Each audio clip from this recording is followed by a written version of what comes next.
Bradesco. Entre nós, você vem primeiro. Boa noite. Boa noite. O Instituto Médico Legal de São Paulo concluiu que todas as vítimas do acidente aéreo no interior do estado morreram de politraumatismo em decorrência da queda da aeronave antes mesmo da explosão. 27 corpos já foram identificados, 12 foram liberados para as famílias. A unidade central do Instituto Médico Legal de São Paulo está inteiramente voltada para atender as vítimas do acidente do voo 2283 da Voipaz.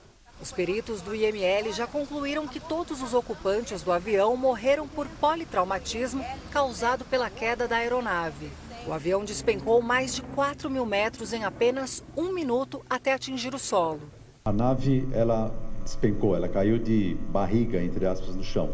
Com isso, foi um politraumatismo generalizado. Na hora que o avião caiu, é incompatível com a vida. Até o final da tarde, o IML identificou 27 corpos e destes, 12 foram liberados para os velórios. Outros 3 já estão com as declarações de óbito finalizadas e se encontram em processo de liberação para as famílias. De acordo com o IML, 23 corpos foram identificados pelas impressões digitais, 4 com a ajuda da arcada dentária. 45 famílias já cederam material biológico se for necessária a identificação por meio do exame de DNA. Mais de 40 médicos, equipes de odontologia, antropologia e radiologia trabalham nesse processo. Os parentes estão hospedados num hotel no centro da capital e recebem atendimento psicológico. A Força Aérea Brasileira disponibilizou uma aeronave para fazer o traslado dos corpos para Cascavel. O avião é um KC-390, o maior fabricado no Brasil, e está na base aérea de São Paulo à espera da liberação oficial para decolar. Vamos agora conversar ao vivo com Caterina Schutt, que traz novas informações da identificação dos corpos direto do IML Central de São Paulo. Boa noite, Caterina. Oi, Celso. Boa noite para você, para a Cris e para todos que nos acompanham. Olha, apesar dos trabalhos acelerados das equipes que estão aqui no Instituto Médico Legal, ainda não há prazo para o fim da identificação de todas as vítimas. Os peritos aguardam documentos e exames que devem vir do Paraná e também do Ceará. Os resultados que dependem do exame de DNA podem demorar para sair por causa de critérios técnicos. Mas, segundo a Secretaria da Segurança Pública, poucas vítimas vão precisar passar por este processo para a identificação. O Ministério Público de São Paulo deve explicar ainda hoje como vai atuar neste caso. O Procurador-Geral do Estado se reuniu com os familiares das vítimas que estão hospedados aqui no centro da capital paulista. Veja agora outros destaques do dia. Peritos concluem primeira fase da investigação no local do acidente.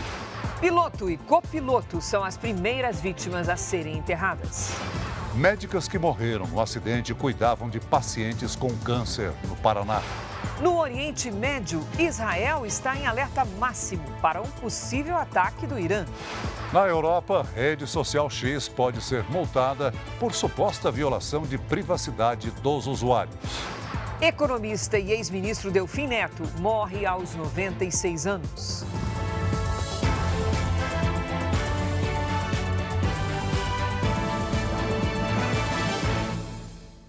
Oferecimento: Bradesco. Dicas de segurança para não cair em cilada.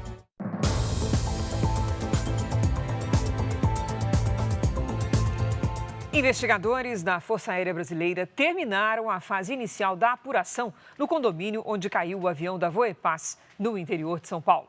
O local do acidente permanece interditado. A companhia aérea adiou o recolhimento dos objetos pessoais das vítimas.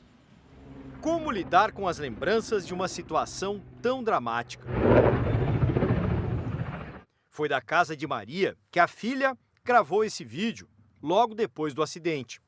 Meu Deus do céu, caiu um avião do meu vizinho! A minha filha mesmo pegou uns dias da empresa que ela trabalha porque ela viu todo o acidente. Caiu atrás da minha casa, então fica, né? Foram muitas pessoas, muitas vidas. Os moradores do condomínio em Vinhedo, no interior de São Paulo, estão abalados. O Rafael veio visitar a mãe. Ela está bem traumatizada, digamos assim, não está conseguindo dormir, né? Um pouco difícil, porque fica imaginando que qualquer momento pode acontecer novamente.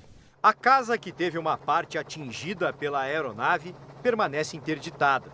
Outros 2 imóveis tiveram pequenos danos. Ontem, os 2 motores do avião foram retirados do local e foram levados para análise da perícia. As asas e a cauda foram içadas. Hoje, a Força Aérea informou que o CENIPA concluiu a ação inicial da investigação na área do acidente. O órgão também conseguiu recuperar dados e as informações do gravador de voz armazenados nas caixas pretas. O Instituto de Criminalística solicitou um novo acesso à área e a companhia aérea Voo e Paz precisou adiar o recolhimento de objetos e bagagens das vítimas, que precisam ser identificados para serem entregues às famílias. Esses pertences também vão passar por uma análise da Polícia Civil aqui de Vinhedo, porque ela está cuidando da investigação local, das ações, e esse trabalho é minucioso e ele pede uma equipe especializada que ainda está por chegar no município. Para quem vive no condomínio, a sensação de voltar a uma rotina normal deve demorar. Normalidade está fora, está sem previsão. Está sem previsão. Mas a gente vai tentar. É muito complicado, não? São 62 almas, né? Os corpos do copiloto e do piloto que morreram na queda do avião foram enterrados hoje em São Paulo. Humberto de Campos Alencar tinha 61 anos, Danilo Santos Romano, 35, e trabalhava na empresa aérea desde 2022. A cerimônia, reservada apenas para a família e amigos próximos, foi no bairro da Penha, onde o piloto Danilo Santos Romano cresceu. Antônio Carlos é amigo da família e conta que viu Danilo nascer. E o Danilo acabou se tornando meu amigo, porque a gente conversava muito. Até ele falava para mim, às vezes, das viagens que ele fazia. O ex-goleiro Marcos, do Palmeiras, time pelo qual Danilo torcia, esteve no velório. Danilo tinha 35 anos, estava na aviação há mais de uma década. Ele havia se casado há 8 meses. O corpo do piloto do ATR-72, da companhia aérea Voo e Paz, que caiu na sexta-feira no interior de São Paulo, foi o primeiro a ser identificado pelo Instituto Médico Legal. Danilo tinha experiência em várias outras aeronaves comerciais. Danilo se formou em aviação civil numa universidade particular de São Paulo em 2010 e neste ano concluiu uma pós-graduação em gestão de segurança de voo. O piloto também tinha experiência em rotas internacionais. Chegou a trabalhar numa companhia aérea do Cazaquistão. Às 3 da tarde, o corpo do piloto chegou ao cemitério da Penha para o enterro. Também hoje, o corpo do copiloto Humberto de Campos Alencar, de 61 anos, foi sepultado em Iporanga, no interior de São Paulo. Humberto atuava na aviação civil há 40 anos e trabalhava para a Voo e Paz desde 2016. O copiloto deixa mulher e 4 filhos. Os primeiros corpos de passageiros começaram a ser velados e sepultados hoje. Em Santa Rosa, no Rio Grande do Sul, familiares se despediram de Yale Scarpini, de 33 anos, e de Daniela Schultz, de 30 anos. A Dani era uma menina muito esforçada, ela era uma menina muito disciplinada e ela era uma inspiração para muita gente. Ela era a alegria da casa. Daniela era fisiculturista e faria uma escala em Guarulhos antes de viajar aos Estados Unidos para participar de um campeonato. Ela estava no avião com o marido, Yales, que trabalhava como policial rodoviário federal. O casal vai ser sepultado em Moreira Salles, no Paraná. Na cidade de Atibaia, em São Paulo, parentes se despediram de Pedro Gabriel do Nascimento. Ele era analista de pesquisa de mercado e viajava a trabalho com outros representantes comerciais. O enterro foi durante a tarde. Daqui a pouco, outras informações sobre a queda do avião da Voo e Paz no interior de São Paulo. O Aeroporto Internacional de Florianópolis está fechado desde o início da madrugada, depois que os pneus de um avião estouraram ao tocar o solo. Quase 90 voos foram cancelados. Apesar do susto, passageiros e tripulantes do voo que saiu de Belo Horizonte foram retirados sem ferimentos. Fiscais do Procon notificaram companhias aéreas por falta de informações aos passageiros. A concessionária que administra o terminal aéreo orientou que as empresas fossem procuradas para a remarcação dos voos. O Aeroporto Internacional de Viracopos, em Campinas, também foi fechado durante a tarde pelo mesmo motivo. Um pneu de um cargueiro estourou durante a decolagem.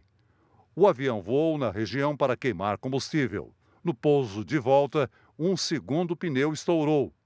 Bombeiros e ambulâncias já aguardavam na pista, mas não houve feridos. A aeronave foi retirada e o aeroporto liberado para pousos e decolagens. A semana começou com temperaturas negativas e geada nas serras catarinense e da Mantiqueira. Vamos conversar com a Lidiane Sayuri. Oi, Lid, boa noite. Como é que vai ficar o tempo nessa terça? Frio e ainda com geada nas regiões sul e sudeste. Cris, boa noite para você. Oi, Celso, muito boa noite. Boa noite a todos que nos acompanham. Um ciclone extratropical em alto mar deu origem a uma nova frente fria que avança sobre o Brasil. A frente fria não vai trazer chuva significativa, mas será responsável pelo avanço de uma nova massa de ar polar, que derruba as temperaturas. Em Campos do Jordão, São Paulo e em Bom Jesus, no Rio Grande do Sul, os termômetros marcam 1 grau negativo logo cedo. À tarde faz até 14 graus. Em Monte Verde, Minas Gerais, as temperaturas variam de 0 a 15 graus, com previsão de geada. A terça-feira começa gelada em São Paulo com apenas 7 graus. À tarde, sol, tipo luz de geladeira, que só ilumina mesmo, sabe? Faz até 17. Em Campo Grande, os termômetros marcam entre 9 e 22 graus sem chuva. Em Curitiba, mínima de 1 grau com chance de geada. Hoje o dia foi praticamente de céu limpo em todo o país. Pelas imagens de satélite, vemos poucas nuvens carregadas apenas sobre o estado do Pará. Amanhã a frente fria chega à Bahia e aumenta a chuva no sul do estado. Na região norte, o calor e a alta umidade formam pancadas de chuva no fim do dia. À tarde, em Porto Alegre, faz até 14 graus. No Rio de Janeiro, máxima de 21. Em Goiânia e em São Luís, 31 e até 32 em Rio Branco. Hora do Tempo Delivery. A primeira participação é da Andréa. Ela é de Cabo Frio, no Rio de Janeiro. Bem-vinda, Andréa. Se prepare para uma semana de temperaturas amenas e nada de chuva. Na terça faz até 19 graus, na quarta 21 e na quinta até 24. Agora é a vez do João, da cidade de Santa Isabel, Goiás. Boa noite, João. Terça-feira de sol com alerta para baixa umidade do ar, faz até 30 graus. Na quarta, máxima de 31 e até 32 na quinta. Participe do nosso Tempo Delivery. Para fazer seu pedido, basta postar uma mensagem nas redes sociais com o local escolhido e a hashtag você no JR. Cris, Celso, eu volto com vocês. Obrigada, Lidy. Ainda hoje, depois da novela Gênesis, você vai ver o documentário especial Hospital Colônia, a triste história do sanatório onde pacientes eram submetidos a um tratamento desumano. Israel anuncia que está preparado para um possível ataque em larga escala do Irã. Médicas que morreram no acidente do avião da Voepaz cuidavam de pacientes com câncer em Cascavel, no Paraná.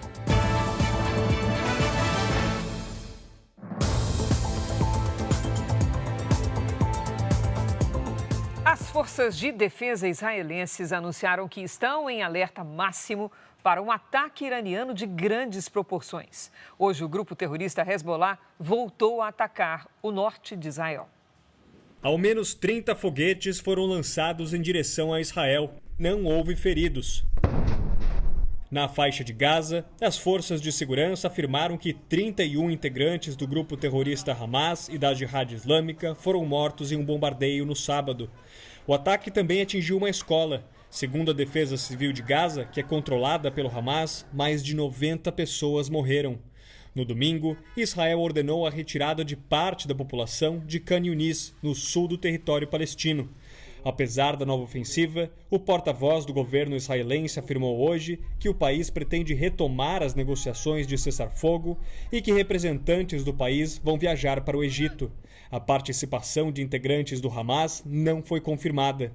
Na mesma semana em que o acordo de cessar-fogo e a libertação dos reféns na faixa de Gaza poderiam avançar, Israel revelou que está se preparando para um possível bombardeio iraniano em larga escala.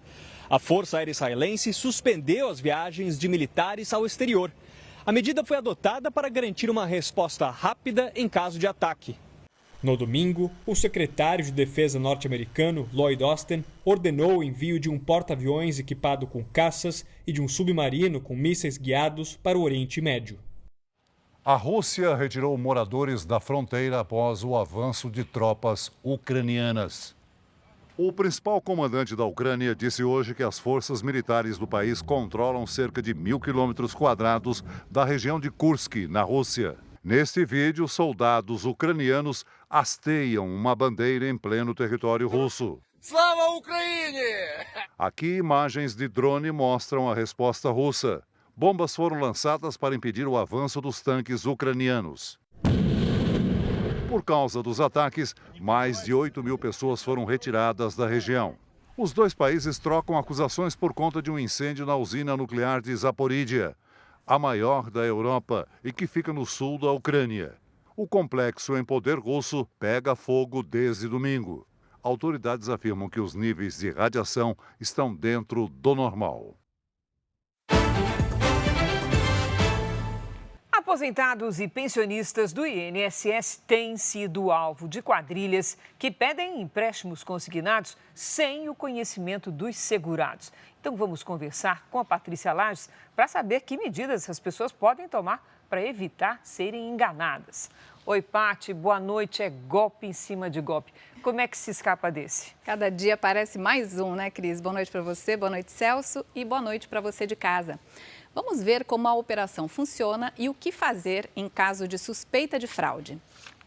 Os consignados são sempre intermediados por bancos ou instituições financeiras. Portanto, o INSS nunca entra em contato para oferecer empréstimos. Qualquer e-mail, mensagem ou ligação de alguém que se passe por funcionário do INSS para oferecer esse tipo de serviço é uma indicação de fraude. É importante que o beneficiário fique sempre de olho no extrato da conta para identificar qualquer desconto indevido. No caso de suspeita de fraude, o INSS orienta a vítima a informar imediatamente o banco onde o benefício é pago e também registrar uma reclamação no portal do consumidor, no endereço consumidor.gov.br. E como medida preventiva, o segurado também pode solicitar o bloqueio de contratação de empréstimos e nem tem a necessidade de ir a uma agência do INSS. O bloqueio pode ser feito pelo aplicativo Meu INSS ou pelo telefone 135. O desbloqueio também pode ser feito da mesma forma. Ô, Pati, tem ainda aquele caso dos bancos que assediam com ligações insistentes o tempo todo para oferecer o tal do consignado. Como é que a pessoa pode se proteger desse assédio? Tem que lidar com isso ainda, né, Cris? Olha, o primeiro passo é fazer uma reclamação na ouvidoria do próprio banco que tem feito as ligações e informar que não autoriza esse tipo de chamada. Se as ligações continuarem, o beneficiário pode registrar um boletim de ocorrência junto à polícia por prática de marketing abusivo. Cris, Celso. Caso de polícia, né, Pati? Realmente. Obrigada, Pati. Um documentário especial que vai ao ar hoje aqui na Record traz informações inéditas sobre um dos capítulos mais perturbadores da história do Brasil: as internações no Hospital Colônia de Barbacena. Ao longo de quase 100 anos, o sanatório misturou pacientes com transtornos mentais comprovados com quem não tinha qualquer distúrbio. Estima-se que 60 mil brasileiros tenham sido mortos no lugar, que foi comparado a campos de concentração nazistas.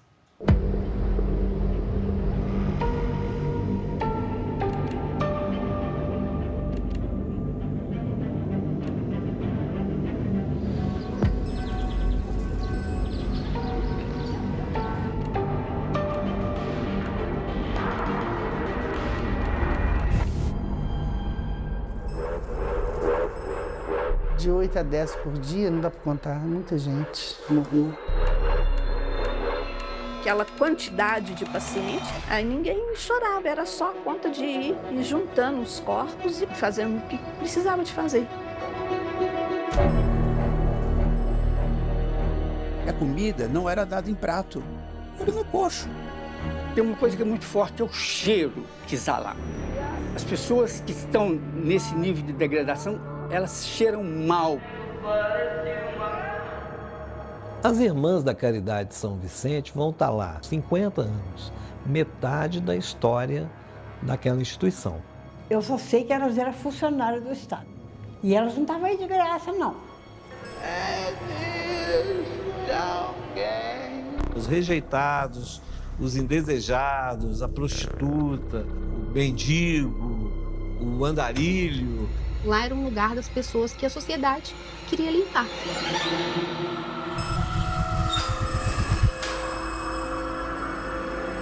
Essas irmãs, às vezes mesmo dá choque na gente. Dá choque na gente a todos. Ainda hoje, rede social X, antigo Twitter, pode ser multado na Europa por suposta violação de privacidade de usuários. Morre em São Paulo o ex-ministro Antônio Delfim Neto. Cascavel se prepara para receber os corpos da queda do avião da Voepaz.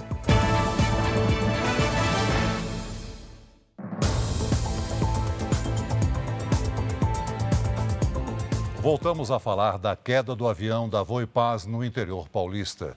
Um grupo de médicos estava entre os passageiros que morreram no voo 2283. 2 profissionais cuidavam de pacientes com câncer em Cascavel, no Paraná. A sala do consultório hoje estava vazia. A médica residente Mariana Belim, de 30 anos, é uma das vítimas do acidente. Ela trabalhava no Hospital do Câncer de Cascavel. Uma das pacientes dela é a dona Elídia. Doutora Mariana a deixou confiante na cura, logo na primeira consulta. É que nem se ela fosse uma pessoa da família. Eu me senti muito mal quando eu soube. Mariana viajou ao lado da colega Ariane Risso, de 34 anos, para participar de um evento científico em Curitiba, no Paraná. Como não havia voo direto, as duas fariam conexão em São Paulo. Cada uma à sua maneira sabia fazer oncologia, sabia cuidar de pessoas com câncer, como poucos. Hoje, médicos e pacientes se reuniram na entrada do hospital em memória das duas. No campus da Universidade do Oeste do Paraná, professores, alunos, familiares das vítimas também se encontraram para prestar homenagens aos passageiros do avião que caiu no interior de São Paulo. 9 ex-alunos e professores daqui foram vítimas do acidente. O professor José Roberto Leonel Ferreira tinha se aposentado do cargo havia 3 meses. Viajou para visitar o neto de 5 meses em São Paulo. Não deixe de estudar, mas não deixe de viver. Acho que essa foi a grande lição, né? Uma das últimas lições dele, para mim, pelo menos. A pediatra Sara Langer, de 36 anos, costumava viajar para congressos pelo país. Os pais dela aguardam o reconhecimento do corpo da médica, que dedicou a vida às crianças. Parece que quanto mais difícil era a coisa, mais ela se sentia desafiada, assim, ela não fugia da raia. Mas a nossa esperança é assim, agradecer por esses 36 anos que a gente viveu junto, né? Porque ela foi uma bênção na nossa vida. O Centro de Eventos de Cascavel já está sendo preparado para os velórios das vítimas do acidente aéreo. Em toda a cidade, o clima é de luto. Nesta clínica, que tem o nome de um dos médicos mortos no acidente, as portas estão fechadas. No cartório de Cascavel, em que outra vítima trabalhava, faixas pretas simbolizam a perda. Na universidade, que teve 3 professores mortos na tragédia, mais homenagens. Na sede da prefeitura, as bandeiras ficaram a meio mastro. É um luto coletivo pela tragédia, né? É muito triste, ainda mais por ter saído do avião aqui e ter bastante gente daqui também. Todo mundo ficou triste, do mesmo jeito, que os familiares das pessoas que morreram lá. 22 vítimas que estavam no avião eram de Cascavel. O centro de eventos da cidade está sendo preparado pela prefeitura para as famílias que escolherem fazer os velórios no local. O pavilhão tem 14 mil metros quadrados. Os parentes de cada vítima vão decidir se querem uma cerimônia privada ou um velório coletivo. Algumas pessoas já demonstraram que pretendem dividir o mesmo espaço com outras famílias. Assistentes sociais estão aqui no centro de eventos organizando os detalhes para a cerimônia coletiva. Vamos preparar esse espaço aqui, criando aqui uma sala de velório. Ainda não temos essa informação, quantos óbitos virão, que hora que será liberado. As defensorias públicas do Paraná e São Paulo fizeram uma força-tarefa para dar apoio às famílias. Mais de 50 já buscaram ajuda. Também foi criado um canal oficial de atendimento por telefone para os parentes tirarem dúvidas. A gente pode ter pedido posteriormente de inventário, de benefícios previdenciários. Então, a Defensoria Pública vai dar todo o suporte necessário a essas famílias para que essas famílias possam ter acesso a informações oficiais, saber se trata de fake news, são algumas pessoas tentando dar algum tipo de golpe. Morreu hoje em São Paulo, aos 96 anos, o ex-ministro e ex-deputado Delfim Neto. Ele foi um dos mais influentes economistas do século XX no Brasil e responsável por um dos momentos de maior crescimento da história brasileira. Antônio Delfim Neto estava internado havia uma semana em São Paulo. A assessoria do ex-ministro não confirmou a causa da morte. Apenas informou que foi em decorrência de complicações no quadro de saúde. Aos 96 anos, Delfim Neto sai de cena e deixa um legado de décadas de influência na economia e na política do Brasil. A vida pública começou no período da ditadura militar. Em 1967, se tornou ministro da Fazenda do general Arthur da Costa e Silva. Ficou no cargo até 1974. Delfim Neto foi o homem mais poderoso da economia brasileira num período de forte crescimento do PIB nacional, com taxas que chegaram até 14% ao ano, e com a criação de 15 milhões de empregos. É o que chamavam de milagre econômico brasileiro. Mas a concentração de renda também aumentava e Delfim dizia que era preciso fazer o bolo crescer para depois dividi-lo. Ele percebeu que tinha vários investimentos que tinham alta taxa de retorno, né? Ele incentivou esse. Então o Brasil cresceu muito. Agora, nada é perfeito. O Brasil investiu pouco em educação ali. Delfim foi embaixador brasileiro na França por 3 anos. Na volta, como ministro do Planejamento, enfrentou um período de altas taxas de inflação e recessão. Com o fim do período militar, ele se elegeu deputado federal e ficou 20 anos no cargo. Depois da primeira eleição de Lula, se tornou conselheiro informal do presidente. Como deputado, ele foi também muito influente na área política, no Congresso Nacional. Não é? Então, o Delfim era aquele tipo de indivíduo que você, uma vez conhecendo, uma vez convivendo, não deixa de admirar. E daí a sua influência, durante 5 décadas, pelo menos, como pesquisador, como professor, como secretário de Fazenda de São Paulo, e assim por diante. Na vida acadêmica, foi professor emérito da Faculdade de Economia da USP e é considerado o grande responsável pelo prestígio da faculdade. Ele deu cara, né? Deu uma linha para a faculdade, indicou os professores lá que depois o sucederam, certo? E criou-se uma forma de pensar, já que ele chamava técnica de pensar, que deu um rumo assim para a faculdade nos aspectos acadêmicos, certo? Porque era um ajuntamento de professores, sem nenhum rumo, certo? Delfim deixa filha e neto. O enterro foi restrito à família. Políticos e instituições lamentaram a morte do ex-ministro da Fazenda, Delfim Neto. Em Brasília, os 3 poderes prestaram condolências aos familiares de Delfim Neto. A esplanada dos ministérios era o local onde Delfim Neto atuou em boa parte da vida. Ele ocupou a cadeira de ministro da Fazenda por 7 anos. Também foi embaixador do Brasil na França.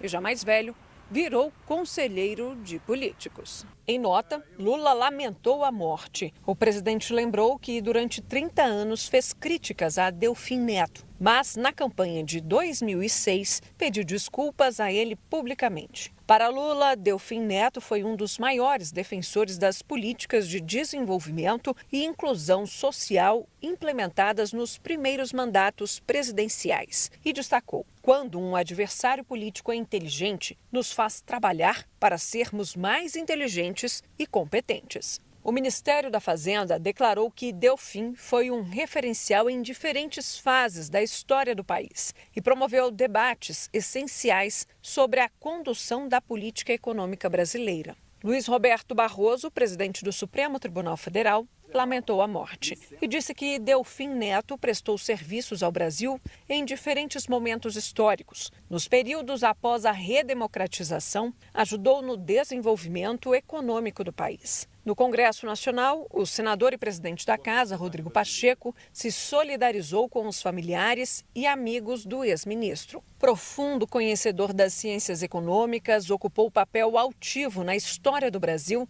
desde 1967, quando se tornou, aos 38 anos, o mais jovem ministro do país, declarou Pacheco. Arthur Lira, presidente da Câmara dos Deputados, escreveu nas redes sociais que o Brasil perdeu um dos maiores reconhecidos e respeitados economistas.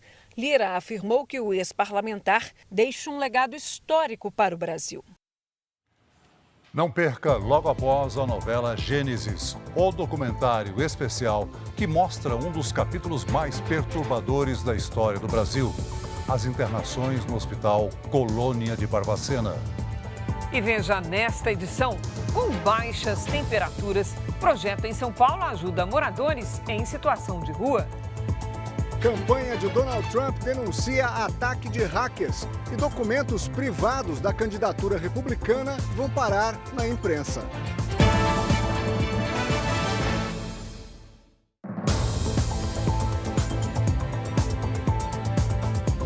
A Corregedoria da Polícia Civil investiga a conduta de agentes envolvidos na morte de uma mulher durante um acidente de trânsito no Rio de Janeiro. A vítima fugia de uma perseguição com o marido quando o carro deles bateu em uma viatura da Delegacia de Homicídios. Os policiais acharam que estavam sendo atacados e reagiram. Tristeza e revolta marcaram a despedida da vítima. Tiraram a vida dela, assassinaram a minha irmã. Tem que pagar. Quem fez isso vai ter que pagar. Elaine Esteves Pereira, de 39 anos, foi baleada por policiais que estavam nesta viatura, depois de um acidente de trânsito na zona norte do Rio. Segundo a família, ela e o marido voltavam de uma festa na madrugada de domingo, quando começaram a ser perseguidos por outro motorista que acusava o casal de ter batido no carro dele.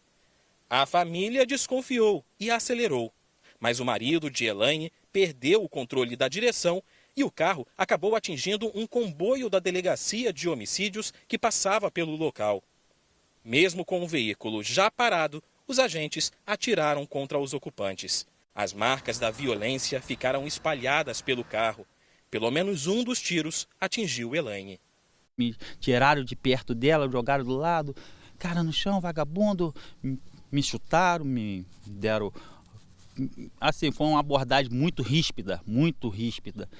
E quando eu estava no chão, eu olhei as costas dela sangrando, ela foi atingida, ela levou um tiro. A Delegacia de Homicídios informou que os tiros foram feitos para interromper o que seria uma investida repentina e violenta do veículo contra o comboio.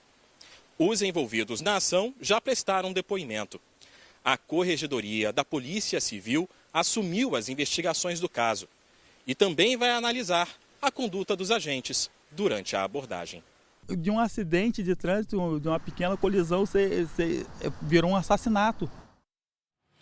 A Justiça da Bahia manteve preso o principal suspeito de matar a namorada na região metropolitana de Salvador. A vítima é uma delegada.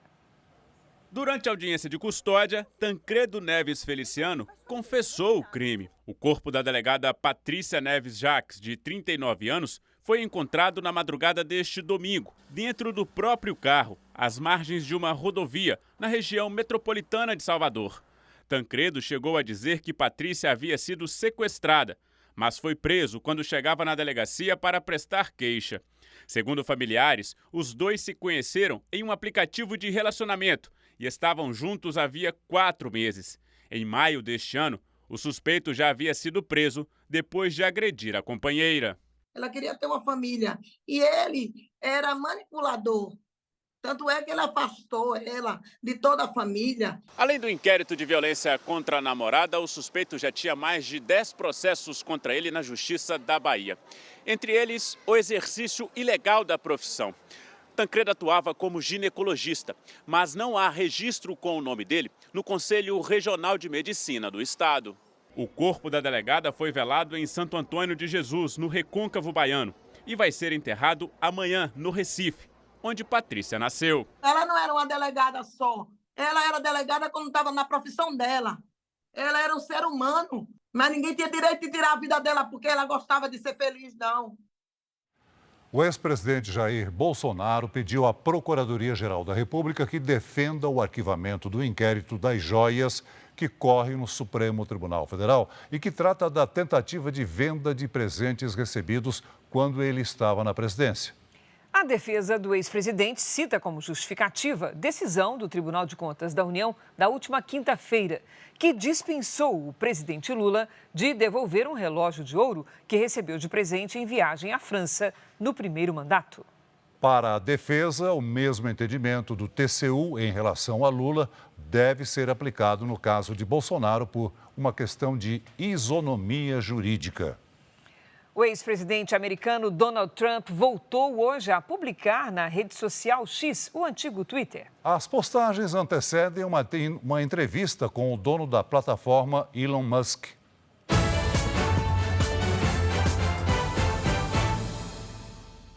Donald Trump voltou a usar o site quase um ano depois da última publicação. Na primeira da série de postagens, o republicano escreveu que a economia está destruída, a fronteira foi apagada e os Estados Unidos são uma nação em declínio. O retorno ao X ocorre no mesmo dia em que Trump tem uma entrevista marcada com o dono da plataforma, o bilionário Elon Musk. A campanha do ex-presidente diz ter sido alvo de hackers. A informação partiu do site americano Político, que recebeu e-mails anônimos com documentos particulares sobre as próximas ações do candidato republicano. A denúncia surge logo depois da confirmação pela Microsoft de que hackers iranianos tentaram invadir uma conta relacionada à corrida presidencial. O objetivo seria influenciar as eleições americanas. A Casa Branca condenou qualquer interferência externa. Quem traz os detalhes de Washington é o repórter Eliseu Caetano. O presidente dos Estados Unidos, Joe Biden, concedeu a primeira entrevista desde que desistiu da candidatura à reeleição. O democrata disse que tomou a decisão para que o partido se concentrasse em vencer Donald Trump e afirmou que está à disposição de Kamala para o que ela precisar. Kamala Harris chegou hoje de São Francisco aqui em Washington. A ida para a Costa Oeste foi uma estratégia para tentar conquistar a comunidade de tecnologia do Vale do Silício, que há tempos está descontente com o atual governo do país. Há uma semana da Convenção Democrata, a candidata também mirou na classe trabalhadora, ao dizer ontem que vai acabar com os impostos sobre as gorjetas. Hoje, a Casa Branca apoiou a proposta. Já os republicanos acusaram Kamala de copiar o projeto de Donald Trump, que já havia prometido retirar a taxação durante um comício em junho. O X, antigo Twitter, pode ser multado na Europa por suposta violação de privacidade de mais de 60 milhões de usuários. A rede social do bilionário Elon Musk enfrenta processos em ao menos 8 países europeus. Segundo as denúncias, a plataforma coleta informações pessoais para abastecer a própria inteligência artificial, sem o consentimento dos usuários. A Lei Europeia de Proteção de Dados prevê multas de até 4% do faturamento global para empresas que violem as regras de privacidade. Um tufão atingiu hoje o Japão, provocando muita chuva e cancelamento de voos. Quem traz as informações ao vivo é a nossa correspondente na Ásia, Silvia Kikuchi. Olá, Silvia, bom dia para você. Olá, Cris, Celso, boa noite a todos aí no Brasil. As cidades ao norte aqui do Japão estão em alerta para chuvas intensas e deslizamentos de terra. Cerca de 2.000 pessoas passaram a noite em abrigos de emergência, principalmente na província de Iwate. Não há registro de vítimas. O transporte público nessa região foi suspenso. O tufão perdeu força e se transformou em tempestade tropical. Ainda assim, outros 2 tufões passam perto do Japão. Um deles está no mar, ao sul do país, e segue com rajadas de vento de 90 km por hora. Com a temperatura elevada do oceano, esse novo tufão deve ganhar força nos próximos dias e alcançar o centro do país, inclusive a capital Tóquio, entre quinta e sexta-feira. Cris e Celso. Obrigada, Silvia. Um relatório revelou que o calor extremo na Europa foi o responsável pela morte de mais de 47 mil pessoas no ano passado. Na Grécia, autoridades ordenaram a retirada de milhares de moradores por causa de incêndios florestais que atingem o país. Cerca de 700 bombeiros tentam conter as chamas que avançam para Atenas, a capital do país. Às pressas, milhares de pessoas de ao menos 25 cidades e vilarejos tiveram que sair de casa e abandonar carros e motos.